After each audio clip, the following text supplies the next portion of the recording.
साबुदाणा बटाटा भगर चकली करायला गेलं ती मधूनच तुटते आणि कडक होते। तर अशा बरेच काही कारणामुळे आणि आज आपण अचूक प्रमाण पाहणार आहोत साबुदाणा बटाटा भगरीचं। त्यामुळे तुमच्या मस्त अशा चकल्या बनवून द्या। तेलात टाकली चौपट तिप्पट फुलते ही पापडी बघू शकता आणि अशी खुसखुशीत बनवून तयार। तुम्हाला अजून लक्षात असेल आपली चकली कशी झालेली आहे, अगदी खुसखुशीत मस्त अगदी तुटते मस्त अशी।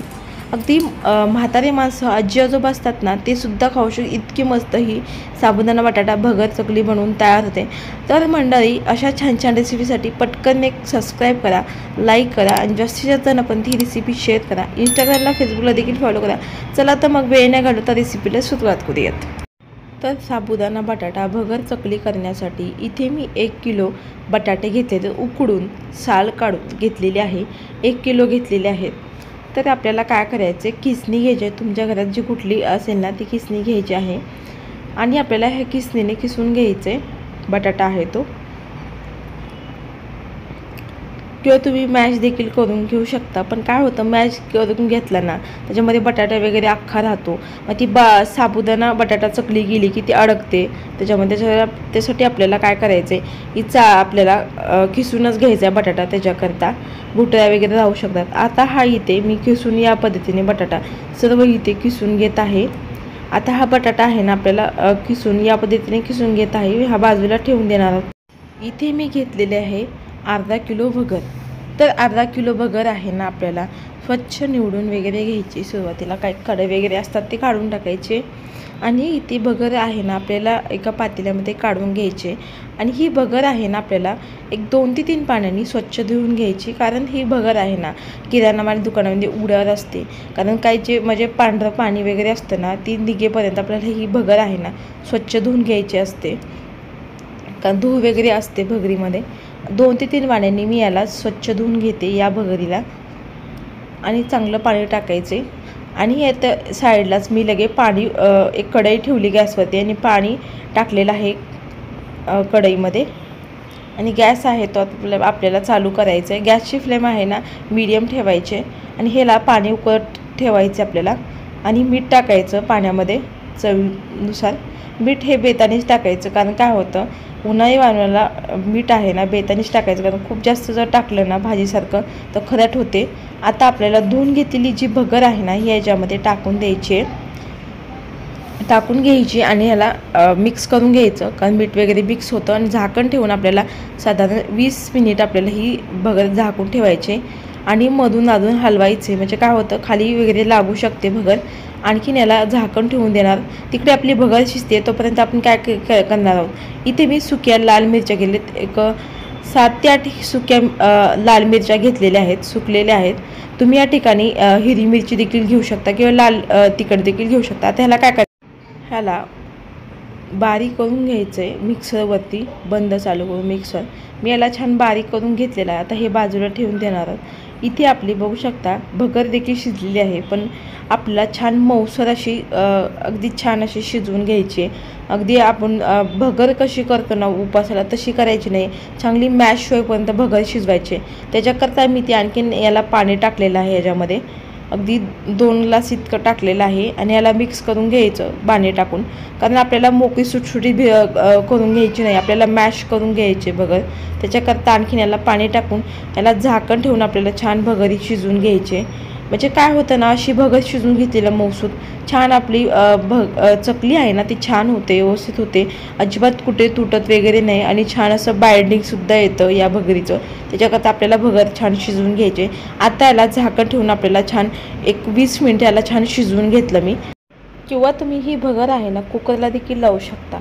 आता काय करायचं आहे, आपल्याला ह्याच्यामध्ये साबुदाणा टाकायचा आहे। साबुदाणा इथे मी रात्रभर भिजवून घेतलेला आहे, आपण खिचडीला साबुदाणा कसा भिजवतो ना त्याप्रमाणे भिजवून घेतलेला आहे। इथे मी 1 वाटी इतका साबुदाणा घेतलेला आहे, तो टाकायचा आहे आणि त्याच्यामध्ये मिक्स करून घ्यायचा आहे, म्हणजे साबुदाणा देखील भगरीवर छान वाफवला जाईल। आता ह्याच्यावर झाकण ठेवून 1 ते 2 मिनिट याला छान वाफ काढून घेणार आहोत, म्हणजे साबुदाणा देखील छान ट्रान्सपरंट होईल।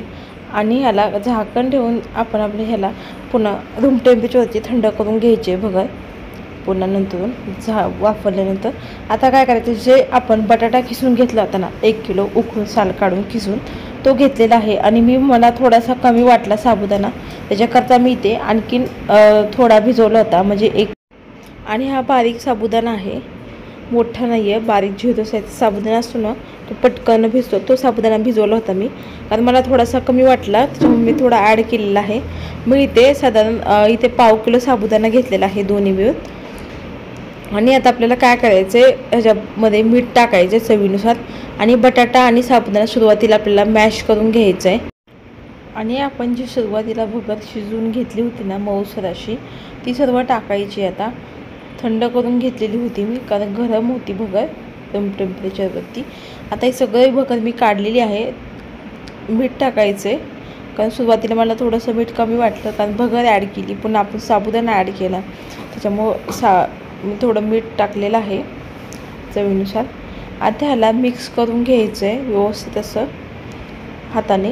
जेव्हा तुम्ही मॅशर असतं ना, मॅशरच्या साहाय्याने देखील मॅश करू शकता, पण हाताने छान असं एकजीव होतं. हाताने आपण कणिक वगैरे कसं मळतो ना, अगदी त्या पद्धतीनं याला छान मळून घ्यायचं आहे. जो साबुदाणा बटाटा जो आहे ना, भगर व्यवस्थित असा आपल्याला छान मळून घ्यायचा हा गोळा.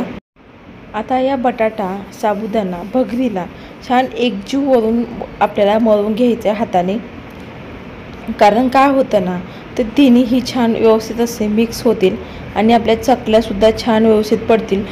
आणि आपण सुरुवातीला जी लाल मिरची बारीक करून घेतली होती ना, 7 ते 8 लाल मिरच्या, त्या देखील मी टाकलेल्या आहेत. मिरचीची पूड किंवा तुम्ही या ठिकाणी हिरवी मिरची देखील वापरू शकता, पण माझं शूटिंग आहे ना ते राहून गेलं.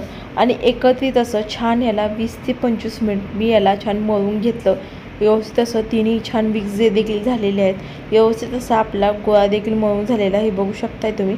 आता ह्याच्यावर झाकण ठेवून देणार आहोत आणि बाजूला ठेवून देणार 1-2 मिनटाकरता. आणि काय करायचे, ते शेवगा आपल्याला घ्यायचा आहे. शेवगा काय करायचे, आपण चकलीचा जो साचा असतो ना स्टारचा, तो घ्यायचा, आतमध्ये ठेवायचा आहे तो, आणि त्याला अटॅच असतं ते. आणि काय करायचं, इथं पीठ भरून घ्यायचं आहे.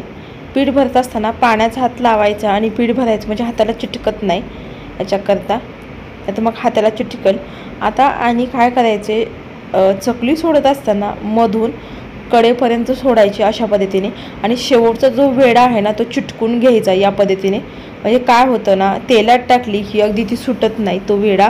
त्याच्याकरता शेवटचा जो वेढा आहे ना, आपण चकली आणि गोल गरगरी छान अशी करून घ्यायची, बघू शकता या पद्धतीने. आणि कुठं त्रास वगैरे अजिबात होत नाही, कारण जड वगैरे जात नाही. बऱ्याच वेळेस काय होतं ना, चकली करत असताना ती नीट व्यवस्थित होत नाही, कुठे तुटते किंवा नाही तर मग जड जाते चकली करताना. पण मला असं काही होत नाही, व्यवस्थित असं माझं मिश्रण तयार झालेलं आहे. त्याच्याकरता भगरीचं साबुदाण्याचं आपल्याला प्रमाण आहे ना, बटाट्याचं व्यवस्थित घ्यायचं आहे. आणि तो साचा आहे, फक्त असे कुरकुरे आपले असतात ना लांब लांब, त्या पद्धतीने आपल्याला हे कुरकुरे सोडायचे. आणि मधून आहे ना आपल्याला ते तोडायचे आहेत, म्हणजे असे छान असे कुरकुरे लांब लांब तयार होतात. तुम्हाला जसं हवं आहे त्या पद्धतीने तुम्ही लहान मोठे करू शकता. आणि ते मी तसे केलेले आहेत, आणि असे मुलांना असे खायला कुरकुरे छान आवडतात, त्यासाठी थोडे केलेले आहेत. आणि मला चकल्या करायला ना थोडा उशीर झाला, मला म्हणजे 11-12 वाजल्या होत्या, आणि ऊन खूप होतं. तर मम्मी काय म्हणल्या, मी तुला सावली म्हणजे रूममध्ये चकल्या बनवून देते, तू उन्हात वाळवून म्हणजे एका ताटामध्ये मी करून देते आणि तू उन्हामध्ये वाळू घालून ये या पद्धतीने. आणि मी चकल्या आहे ना एक एक उचलून या पॉलिथिन पेपर खाली टाकलेला आहे, खाली कपडा टाकलेला आहे. पॉलिथिन पेपरवरती एक एक चकली मी अशी ठेवून दिली, हाताने उचलून मम्मीने करून दिलेल्या. आणि इथे बघू शकता आपल्या छान अशा गोल गरगरीत चकल्या देखील बनवून तयार झालेल्या.